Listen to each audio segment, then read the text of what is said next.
In the beginning, John said was the word. 33 years he tabernacled the earth.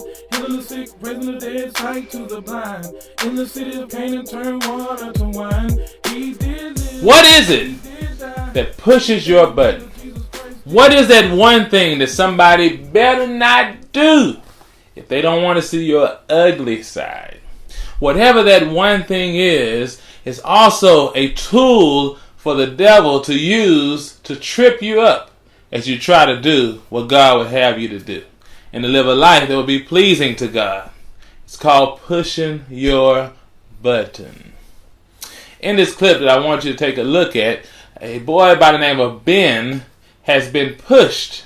His button has been pushed to the ultimate limit. And let's see how he reacts. Take a look at this. You'd think he'd get at least one right.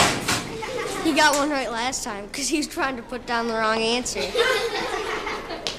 Hey, Carson, we know you're the dumbest kid in the class, but did you hear what they said on Cronkite last night on the news? You're the dumbest kid in the world. He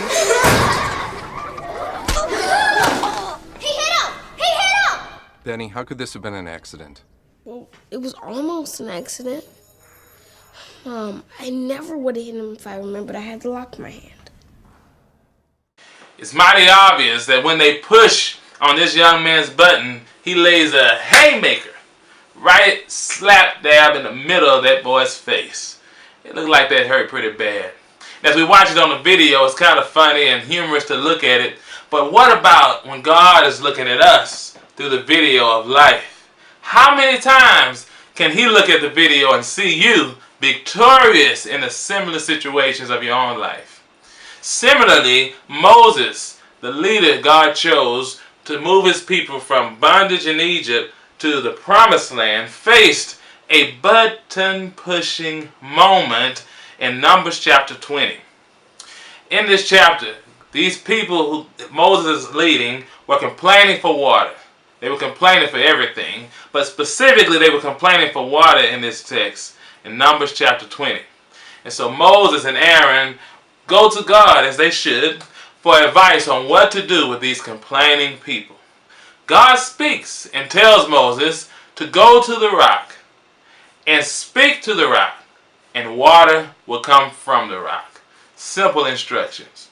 But remember, Moses is mad because they're frustrating him and pushing his button by not trusting in God. So here Moses is. He finishes his conversation with God, gives him an okay, and goes back to these grumbling people. And that's what we pick up in verse number 9. Here it is, Numbers chapter 20, verse number 9. So Moses took the staff from the Lord's presence, just as he commanded him. He and Aaron, verse 10, gathered the assembly together in front of the rock, and Moses said to them, "Listen, you rebels, must we bring you water out of this rock?" Verse 11, then Moses raised his arm and struck the rock, not once, but twice, and water gushed out, and the community and their livestock drank the water. If you look at this at first glance, you don't really see what's the problem in the text.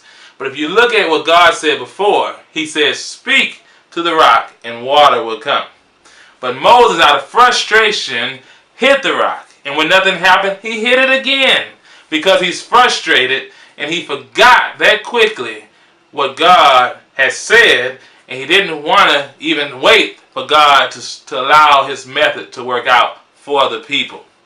Also, we learned that Moses was depending on God moving in the same manner that he did over 40 years ago when God told Moses to strike the rock for water to come out. That's a lesson for us. When we are frustrated, many times we are deaf to what God is trying to speak to us and show us in our own lives. When the devil presses our button, he also closes our ears from God's will and God's voice in our lives. Today, beloved, I ask that you ignore people when they press on your button.